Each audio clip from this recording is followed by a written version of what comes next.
Alright lads, it's episode 7. We've got 4 big games today against Salford, Cheltenham, Leighton and a cup game against Rotherham. So let's just jump straight into this packed episode. Alright, going into the first game of today, and it is an away match against Salford City. I don't know what it is, but we seem to be starting slow in games, and yet again this is another example as Salford have an early chance.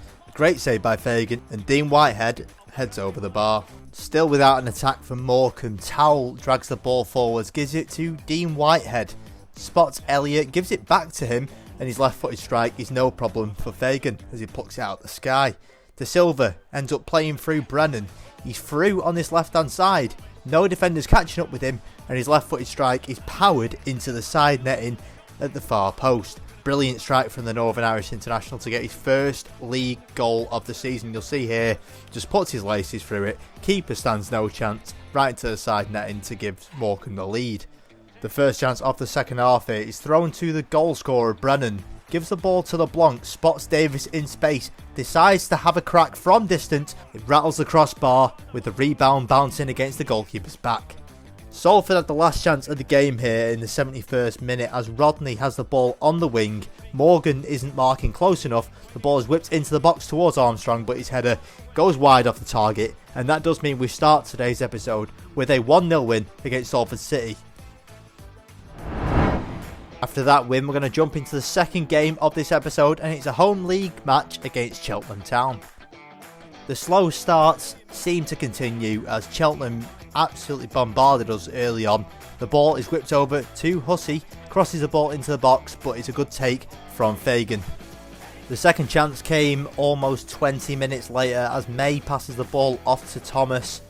Gets between the lines between the defence and the midfield. Nice little 1-2, but his strike goes wide of the target.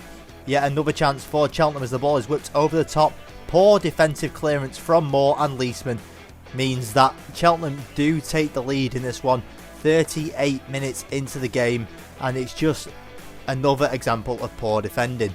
But here is our first and only chance of the first half as Xavier spots Jan Eklund, gives the ball back to Xavier, and he hits it into the side netting past the goalkeeper, and the captain is really taking matters into his own hands there. One chance in the first half and showing the captain's display by rattling it past the goalkeeper to even the game up. First chance of the second half here, and it does fall to Morecambe as the ball is played all the way over to McAvoy, spots the run of Clark, but his shot is tame and caught by the goalkeeper. The second chance of the second half here as Xavier spots the run of Jan Eklund, and his strike stings the palms of the goalkeeper yet again. Poor defending displayed yet again as Reed passes off to Brennan, gives the ball back to Reed, but his strike is high and wide of the target. The last chance of the game here, McAvoy is on the left hand side, dribbles, decides to cross it into the back stick, but Bailey's header is terrible. Which means that in the second game of today, we do take 1 point. It's a home draw against Cheltenham Town. I just wanted to show this off here. McAvoy, we got a £1 million offer from Forest Green. Not a chance are we selling him. Right, a new month on the calendar means another youth squad update, and the first name on the list, as it has been all year round, is Max Mitchell. 56 overall, 86 to 92, still looking great there. The next name on the list is Alexander Simonsen, a central attacking midfielder from Denmark. I'm not really sure where I picked this guy up from, but anyway, I'm going to release him. He's only got 84 potential. Another name that you're probably familiar with is Askari Joel, the 15-year-old winger from Finland. He's currently 54 rated, his potential 78 to 92, so we're just going to wait until he turns 16 and potentially bring him up to the first team. Much like Askari Joel, we have Jacob Madsen, a 15-year-old winger from Denmark. He's the same overall, he's 54, but this time he's potentially 79 to 94. We're going to wait until he turns 16 and then see where he's at then. Another left midfielder from Denmark here with Gustav Olsen, 92 potential on the 55 overall winger. He is 15 yet again, so a lot of these players we can't actually call up yet. The next name on the list is Hans Moller. He has gone downhill so much that I'm just going to release him. And the last name on the list is Artie Solonen, a 47 rated left midfielder, the third one in this list, the fifth winger overall in this list, 92 potential. He's 6'2", which offers a little bit of versatility, but yeah, again, we're just going to see how he gets on. We're not done here though, as I am going to call up Max Mitchell, as he is the only viable player to call up. After looking at that youth squad report, let's just jump into the third game of the episode. We're at Brisbane Road and we're facing Leyton Orient. The first chance of the game, we actually had it for the first time in a long while. Max Mitchell gets his debut here, flicks the ball off to Davis, spots Alvarez inside the box, but Vigoro easily collects the ball. Leyton with their first chance of the game here, and Robinson is completely outpaced as the winger crosses the ball all the way across to the other side of the pitch. Mitchell with a terrible touch, and Dennis rattles the ball into top bins. No complaints there. It's a beautiful goal from the Leyton Orient player. The home side are on the attack yet again. Clay has the ball, gives the ball off to Cipriano. Nice little 1-2 with the midfielder there. Moore blocks the shot and Romero collects. Now Morecambe are back on the attack. The second one of the game as Alvarez runs down this left hand side, spots McAvoy in a bit of space inside the box, and this time he makes no mistake, kicking it straight past the goalkeeper. His first goal in a while, and that £1 million bid must have given him some confidence as he grabs his 6th goal of the season. No defenders marking him whatsoever and hits it near post. Brilliant stuff.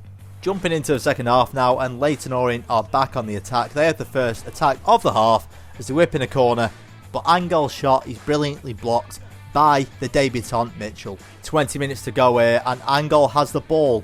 Plays the ball through to right. He's screaming for it back, gets the ball back, and Max Robinson with possibly the clearance of the season there as he gets it straight off the line. Leyton aren't done yet though, as the ball is played all the way to Clay. Clay spots the run of Dennis, the goal scorer, but Romero easily collects. Morecambe are on the attack. Mitchell chops his way inside, does some beautiful skill, nice little step over, but the ball is taken off him just in time. Leyton have time for just one last attack as Grant whips the ball inside. Angel can't get his head on it. Cipriano on the edge of the box decides to go himself. Romero collects the ball, and that does mean we get our second draw of the day. It's a 1-1 draw against Leyton. 5 points so far this episode. And we've just got our scout reports back, and Philip Madsen is a name that stands out here. 44 to 60 overall, potential of 70 to 94, so we're going to call up another 15-year-old left midfielder. And due to the signing of Philip Madsen there, we're going to have to offload one of the left midfielders, and unfortunately it's Artie Solonen's last time in a Morecambe shirt as we're going to release him from the youth academy. And here is our last game of the day, and it's a Leeson.com Trophy Cup tie against Rotherham. We're starting the highlights in the 3rd minute here, and Iverson with a terrible touch leads Rotherham to a counter-attack here. Smith turns more, but forces a decent diving save from Romero. Rotherham on the attack yet again as Kyle Vassell has the ball on the wing, gets past Leesman. I don't know what he's doing on the left-hand side, and he crosses it into the box, and due to the lack of a centre-half there, Rotherham take the lead early on, just before the 9th minute. Morecambe with their first chance of the game here, just past 20 minutes, as McAvoy has the ball, spots LeBlanc on the edge of the box, gives the ball to Brennan, decides to go himself, but the shot is easily blocked by a defender. Kyle Vassell has the ball yet again on this right hand side, spots the through run from Lindsay, gives the ball to Smith, and forces another decent diving save from Romero. The last chance of the first half here as Smith picks up the ball on the edge of the box. He's dispossessed by Leesman. A terrible clearance from Morgan gives the striker the ball back, and it's another diving save from Romero. The first chance of the second half here, 30 minutes, almost 30 minutes into the second half. The ball finds its way all the way to De Silva. He takes a strike at goal, and a P-roller finds its way into the bottom corner. The keeper should have really done better. But anyway, De Silva picks up his second goal in the Leeson.com Trophy so far this season. Here's another look at the goal here, and it's a terrible mistake from the goalkeeper. And because of this, we go into a penalty shootout, and we're just going to run straight through this. Rotherham and Morecambe both scored their first penalties. Smith tries a cheeky little penalty, but chips the ball over the bar. De Silva, his penalty goes nowhere near it should have, but ends up scoring. Another chip over the bar means Morecambe, after that Morgan goal, go 3-1 up in the tie. Clark has to score this. He does. He hits it straight in the bottom corner. Chevier steps up. And will the captain score this time? Of course he will. And that does mean that Morecambe go through in the Leasing.com trophy after winning 4-2 on penalties against Rotherham United. Alright, that's it for this one. We've had 4 games today. We've had 3 league games and a cup tie. Won 2 and drawn 2. So I'd say it was a decent episode overall. 22 league games into the season now. 41 points. We're 8 points off the top. 7 points off Accrington. And our first game in next episode on the 12th of December is a home tie against Exeter. But anyway, if you did enjoy this episode, make sure to leave a like, subscribe if you want, and you know what guys, we'll see you in a bit.